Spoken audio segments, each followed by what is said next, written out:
ಲಕ್ಷ ವೆಚ್ಚದಲ್ಲಿ ನಿರ್ಮಾಣ ಮಾಡಲಾಗಿದೆ. ಜಿಲ್ಲೆಯಲ್ಲಿ 13,247 ಸ್ವಸಹಾಯ ಸಂಘಗಳಿಗೆ 1,41,602 ಮಹಿಳೆಯರ ಸದಸ್ಯರನ್ನು ಸೇರ್ಪಡೆ ಮಾಡಿದ್ದು, ಕಳೆದ ಸಾಲಿನಲ್ಲಿ ಜಿಲ್ಲೆಯ 509 ಸ್ವಸಹಾಯ ಸಂಘಗಳಿಗೆ 7,64,00,000 ಮೊತ್ತದ ಸಮುದಾಯ ಬಂಡವಾಳವನ್ನು ನಿಧಿಯನ್ನು ಒದಗಿಸಿ ಜೀವನೋಪಾಯ ಚಟುವಟಿಕೆಗಳಿಗೆ ಉತ್ತೇಜನ ನೀಡಲಾಗಿದೆ.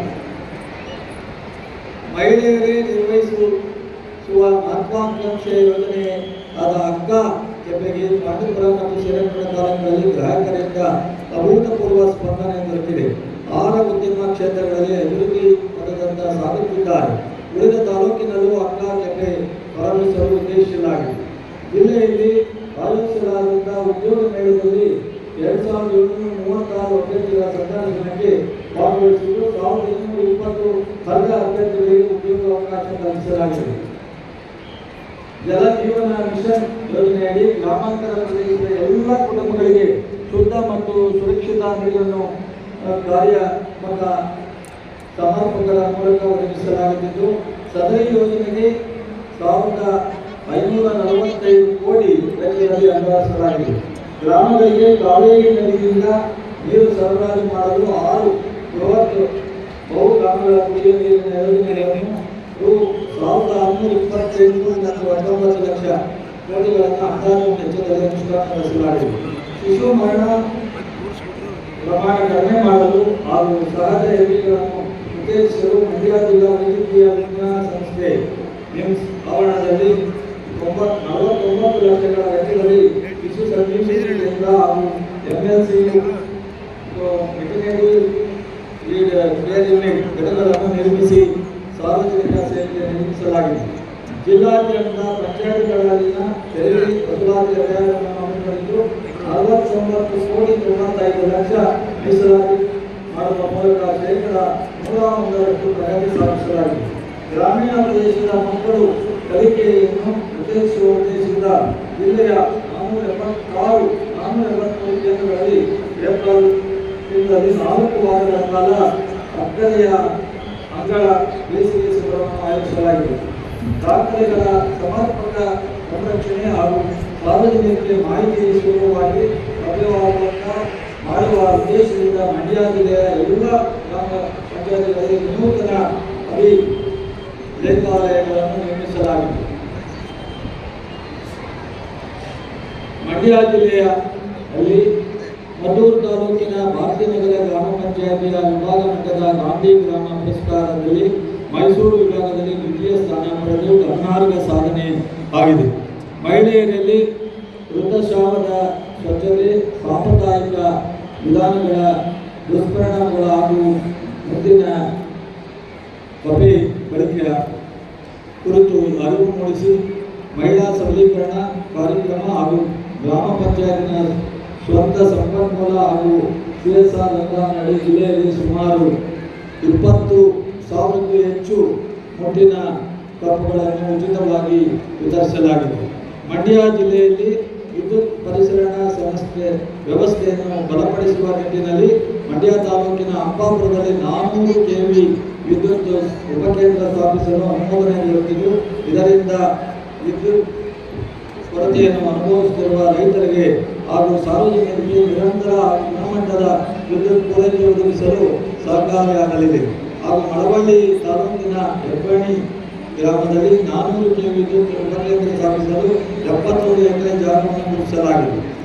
ನೋಂದಾಯಿತ ಕಟ್ಟಡ ಕಾರ್ಮಿಕರ ಹಾಗೂ ಅಸಂಘಟಿತ ವಲಯದ ಕಾರ್ಮಿಕರ ಮಕ್ಕಳಿಗೆ ಗುಣಮಟ್ಟದ ಶಿಕ್ಷಣ ನೀಡುವ ಉದ್ದೇಶದಿಂದ ಈ ಸಾಲಿನ ಬಜೆಟ್ನಲ್ಲಿ ನಾಗಮಂಗಲ, ಮಂಡ್ಯ, ಮದ್ದೂರು, ಶ್ರೀರಂಗಪಟ್ಟಣ, ಮೇಲುಕೋಟೆ ಹಾಗೂ ಮಳವಳ್ಳಿ ವಿಧಾನಸಭಾ ಕ್ಷೇತ್ರಗಳಲ್ಲಿ ಶ್ರಮಿಕ ವಸತಿ ಶಾಲೆಗಳನ್ನು ಮಂಜೂರು ಮಾಡಲಾಗಿದ್ದು, ಈಗಾಗಲೇ ಜಾಗ ಗುರುತಿಸಲಾಗಿದೆ. ₹33 ಕೋಟಿ ವೆಚ್ಚದಲ್ಲಿ ಕಾಮಗಾರಿಯನ್ನು ಕೈಗೆತ್ತಿಕೊಳ್ಳಲಾಗುತ್ತದೆ. ಗ್ರಾಮೀಣ ಪ್ರದೇಶದ ಮಕ್ಕಳ ಉತ್ತಮ ಮಟ್ಟದ ಶಿಕ್ಷಣವನ್ನು ನೀಡುವ ದೃಷ್ಟಿಯಿಂದ KPS ಶಾಲೆ ಮಾದರಿಯಲ್ಲಿ ಮೂಲ ಸೌಲಭ್ಯಗಳನ್ನು ಒದಗಿಸುವ ಆಶಯದಿಂದ CSR ಅನುದಾನದ ಅಡಿಯಲ್ಲಿ KPS ಮಾದರಿ ಶಾಲೆಗಳನ್ನು ಉನ್ನತೀಕರಿಸಲಾಗುತ್ತದೆ. ಜಿಲ್ಲಾ ಆಡಳಿತದ ಹಾಗೂ ಶಿಕ್ಷಣ ಇಲಾಖೆಯ ಪರಿಶ್ರಮದಿಂದಾಗಿ ಈ ಬಾರಿ SSLC ಮತ್ತು PUC ಪರೀಕ್ಷೆಯಲ್ಲಿ ಫಲಿತಾಂಶದಲ್ಲಿ ಉತ್ತಮ ಸಾಧನೆ ಮಾಡಲಾಗಿದ್ದು, ಬಾರಿ SSLC ಪರೀಕ್ಷೆಯಲ್ಲಿ 5ನೇ ಸ್ಥಾನ ಮತ್ತು PUCನಲ್ಲಿ 12ನೇ ಸ್ಥಾನ ಗಳಿಸಲಾಗಿದೆ. ಇದೇ ಪರಿಶ್ರಮದಿಂದ ಮುಂದಿನ ವರ್ಷ ಇನ್ನೂ ಹೆಚ್ಚಿನ ಸಾಧನೆ ಮಾಡಲು ಶ್ರಮವಹಿಸಲಾಗಿದೆ.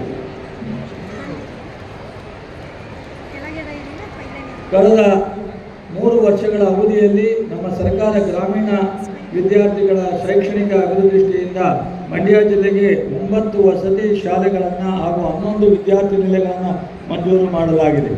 ನಮ್ಮ ಜಿಲ್ಲೆಯಲ್ಲಿ ಆಗಿರುವ ಸಾಧನೆಗಳ ಸರ್ಕಾರದ ಯಶಸ್ಸಿನ ಕೈಗನ್ನಡಿ, ಕಣ್ಣಿಗೆ ಕಾಣುವಂಥ ಅಭಿವೃದ್ಧಿಗಳೇ ನಮ್ಮ ಶ್ರೀರಕ್ಷೆ, ಅಭಿವೃದ್ಧಿಯೇ ನಮ್ಮ ಮಾತಾಗಬೇಕು ಎಂದು ನಂಬಿದ್ದೇನೆ. ಹೀಗಾಗಿ ಜಿಲ್ಲೆಯನ್ನು ಅಭಿವೃದ್ಧಿ ಚಿತ್ರಗಳ ಮುಂದಿನ ದಿನಗಳಲ್ಲಿ ಇನ್ನೂ ಹಲವಾರು ಮೈಸೂರು ಪ್ರಾಂತ್ಯಕ್ಕೆ, ಅದರಲ್ಲೂ ಮಂಡ್ಯ ಜಿಲ್ಲೆಗೆ ನಾನು ಕೃಷಿ ಸಚಿವನಾದ ನಂತರ ಸಂದರ್ಭದಲ್ಲಿ VC ಫಾರಂನಲ್ಲಿ ಕೃಷಿ ವಿಶ್ವವಿದ್ಯಾನಿಲಯವನ್ನು ಮಂಜೂರು ಮಾಡಿದ್ದು, ರೈತರ ಮಕ್ಕಳ ಕೃಷಿ ಪದವೀಧರರು ಆಗಬೇಕು ದೃಷ್ಟಿಯಿಂದ ಇಡೀ ಸ್ವತಂತ್ರ ಬಂದ ಮೇಲೆ ಪ್ರಪ್ರಥಮವಾಗಿ ಕೃಷಿ ಸೈನ್ಸ್ ಕಾಲೇಜನ್ನು ಆದಿಚುಂಚನಗಿರಿ ವ್ಯಾಪ್ತಿಗೆ ಮೈಸಂದ್ರದಲ್ಲಿ ಮಂಜೂರು ಮಾಡಲಾಗಿದ್ದು, ಇನ್ನೊಂದು ಐತಿಹಾಸಿಕ ತೀರ್ಮಾನವನ್ನು ನಮ್ಮ ಸರ್ಕಾರ ನಿನ್ನೆ ತಾನೇ ಮಾನ್ಯ ಮುಖ್ಯಮಂತ್ರಿಗಳು ನನ್ನ ಮನವಿಯನ್ನು ಒಪ್ಪಿ ಮಂಡ್ಯ ತಾಲೂಕಿನ ಸಾತನೂರು ಗ್ರಾಮದಲ್ಲಿ ಆದಿಚುಂಚನಗಿರಿ ವಿದ್ಯಾಸಂಸ್ಥೆಗೆ ವೈದ್ಯಕೀಯ ಸೈನ್ಸ್ ಕಾಲೇಜನ್ನು ಮಂಜೂರು ಮಾಡಲಾಗಿದೆ. ಮಂಡ್ಯ ನಗರವನ್ನು ಸ್ಮಾರ್ಟ್ ನಗರವನ್ನಾಗಿ ಮಾಡಲು ನಮ್ಮ ಸರ್ಕಾರ ಉದ್ದೇಶಿಸಿದ್ದು, ಎಲ್ಲ ಸಾರ್ವಜನಿಕ ಸ್ಥಳಗಳಲ್ಲಿ ಉಚಿತ ವೈಫೈ ದೊರೆಯುವಂತ ಮಾಡಲಾಗಿದೆ. ಇದರ ಜೊತೆಗೆ ನಮ್ಮ ಹೊಸ ಮುಖ್ಯಮಂತ್ರಿಗಳು, ನೂತನ ಮುಖ್ಯಮಂತ್ರಿಗಳು, ನಾನು ನೀರಾವರಿ ಸಚಿವನಾಗಿ ಒಂದು ಸಂಕಲ್ಪವನ್ನು ಕಾವೇರಿ ವ್ಯಾಪ್ತಿಯಲ್ಲಿ ಬರ್ತಕ್ಕಂಥ ರೈತರಿಗೆ ಈ ಡ್ಯಾಮಿನ ಅಡಿನಲ್ಲಿ ಕೃಷಿಗೆ ಮತ್ತು ಕುಡಿಯುವ ನೀರಿಗೆ ಅನೇಕ ವರ್ಷಗಳ ಡಿಸ್ಟರ್ಸ್ ಸಮಸ್ಯೆ ಬರ್ತಕ್ಕಂಥ ಸಂದರ್ಭವನ್ನು ಅವಲೋಕಿಸಿ ನಾವು ಮೇಕೆದಾಟು ಹೋರಾಟವನ್ನು ಪ್ರಾರಂಭ ಮಾಡಿ ಈಗ ಒಂದು ಹಂತಕ್ಕೆ ಬಂದಿದೆ. ಮುಂದಿನ ಆಗಸ್ಟ್ ನಾವು 15 ಒಳಗಡೆ ಈ ಒಂದು ಮೇಕೆದಾಟನ್ನು ಶಂಕುಸ್ಥಾಪನೆ ಮಾಡ್ತಕ್ಕಂಥ ಸಂಕಲ್ಪವನ್ನು ಹೊಂದುವಂಥ ಪ್ರಯತ್ನವನ್ನು ಮಾಡಿದ್ದೀವಿ. ಚಾಮುಂಡೇಶ್ವರಿ ತಾಯಿ, ರಂಗನಾಥ ಕಾಲಭೈರವೇಶ್ವರನ ಕೃಪೆಯಿಂದ ಯಾವ ಅಡಚಣೆಯನ್ನು ಆಗದಂತೆ ಆ ಶಂಕುಸ್ಥಾಪನೆ ಆದಷ್ಟು ಬೇಗ ನೆರವೇರುವಂಥ ಒಂದು ಇದನ್ನು ತಮ್ಮ ಸಮ್ಮುಖದಲ್ಲಿ ನಾನು ಸಂಕಲ್ಪವನ್ನು ಮಾಡಲಿಕ್ಕೆ ನೀರಾವರಿ ಸಚಿವನಾಗಿ ಮಾನ್ಯ ಮುಖ್ಯಮಂತ್ರಿಯವರ ಪರವಾಗಿ ನಾನು ಸೇರಿ ಈ ಸಂಕಲ್ಪವನ್ನು ಮಾಡುತ್ತೇನೆ. ಈ ಶೀಘ್ರದಲ್ಲಿ ಈ ಒಂದು ಕಾರ್ಯಕ್ರಮವನ್ನು ಮಾಡೋಕ್ಕೋಸ್ಕರ DPR ಒಂದು ಸಣ್ಣ ಅಬ್ಸರ್ವೇಷನ್ ಆಗಿ ವಾಪಸ್ ಬಂದಿದ್ದಂಥನ್ನು ಮೊನ್ನೆ ತಾನೇ ಎಲ್ಲ ಕಂಪ್ಲೇಂಟ್ ಮಾಡಿ ವಾಪಸ್ಸು ಕೇಂದ್ರ ಸರ್ಕಾರಕ್ಕೆ ನಾವು ಮೇಕೆದಾಟು DPRನ್ನು ಕಳಿಸಲಾಗಿದೆ. ಇದು ಒಂದು ಭಾಳ ಸಂತೋಷವಾದ ವಿಚಾರವನ್ನು ತಮ್ಮ ಜೊತೆ ಇವತ್ತು ಆಗಸ್ಟ್ 15 ಸ್ವಾತಂತ್ರ್ಯ ಬಂದ ದಿನಾಚರಣೆ ನಾವು ನಿಮ್ಮ ಜೊತೆ ಹಂಚಿಕೊಳ್ಳಿಕ್ಕೋಸ್ಕರ ನಾನು ಭಾಳ ಹೆಮ್ಮೆಯಿಂದ ಇದನ್ನು ತಮ್ಮ ಮುಂದೆ ಪ್ರಸ್ತಾಪವನ್ನು ಮಾಡಿದ್ದೇನೆ. ಬಂಧುಗಳೇ, ಈ ದಿನ ನಮಗೆ ಅತ್ಯಂತ ಪವಿತ್ರ ದಿನವಾಗಿದೆ. ಇಂದು ನಾವು 80ನೇ ಸ್ವಾತಂತ್ರ್ಯ ದಿನಾಚರಣೆಯನ್ನು ಆಚರಿಸುತ್ತಿದ್ದೇವೆ. ಕಳೆದ 8 ದಶಕಗಳಲ್ಲಿ ನಮ್ಮ ಭಾರತ ದೇಶವು ವಿಜ್ಞಾನ, ತಂತ್ರಜ್ಞಾನ, ಶಿಕ್ಷಣ, ಬಾಹ್ಯಾಕಾಶ ಮತ್ತು ರಕ್ಷಣಾ ಕ್ಷೇತ್ರದಲ್ಲಿ ಅದ್ಭುತ ಪ್ರಗತಿಯನ್ನು ಸಾಧಿಸಿದೆ. ವಿಕಸಿತ ಭಾರತದ ಕನಸನ್ನು ನೆನಸು ಮಾಡುವಂಥ ನಮ್ಮ ದೇಶದ ವೇಗವಾಗಿ ಹೆಜ್ಜೆ ಇಡುತ್ತಿದೆ. ಈ ದಿನದ ಮಹತ್ವವನ್ನು ತಿಳಿಯುವ ಜೊತೆಗೆ ನಾವೆಲ್ಲರೂ ಅಂತಃಕರಣ ಶುದ್ಧಿಯಿಂದ ನಿಷ್ಠೆ, ಪ್ರಾಮಾಣಿಕತೆ ಹಾಗೂ ಬದ್ಧತೆಯನ್ನು ಮೈಗೂಡಿಸಿಕೊಂಡು ದೇಶದ ಪ್ರಗತಿಗೆ ನಮ್ಮನ್ನು ನಾವು ಸಮರ್ಪಿಸಿಕೊಳ್ಳಬೇಕಿದೆ. ಇಂದಿನ ಯುವ ಪೀಳಿಗೆ ಸ್ವಾತಂತ್ರ್ಯ ಹೋರಾಟದ ಈ ಆದರ್ಶಗಳನ್ನು ಬದುಕಿನಲ್ಲಿ ರೂಢಿಸಿಕೊಳ್ಳಬೇಕು. ಈ ಮೂಲಕ ನಾಡಿಗೆ, ದೇಶಕ್ಕೆ ಕೀರ್ತಿ ತರುವ ನಿಟ್ಟಿನಲ್ಲಿ ಕಾರ್ಯಪ್ರವೃತ್ತರಾಗಬೇಕು. ಪ್ರಕೃತಿಯನ್ನು ರಕ್ಷಿಸುವುದು, ಸ್ವಚ್ಛತೆಗೆ ಆದ್ಯತೆ ನೀಡುವುದು ಮತ್ತು ಮುಂದಿನ ಪೀಳಿಗೆಗಳಿಗೆ ಹಸಿರು ಭೂಮಿಯನ್ನು ನೀಡುವುದು ಪ್ರತಿಯೊಬ್ಬ ನಾಗರಿಕನ ಕರ್ತವ್ಯವಾಗಿದೆ.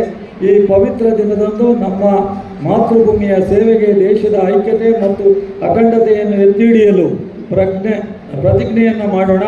ಸರ್ವರು ಒಳ್ಳೆಯದಾಗಿ ನಮ್ಮ ಸರ್ಕಾರ ಬದ್ಧವಾಗಿದೆ ಎಂದು ಹೇಳುತ್ತಾ ಮತ್ತೊಮ್ಮೆ ಸರ್ವರಿಗೂ 80ನೇ ಸ್ವಾತಂತ್ರ್ಯ ದಿನಾಚರಣೆ ಶುಭಾಶಯಗಳು. ನಮಸ್ಕಾರ.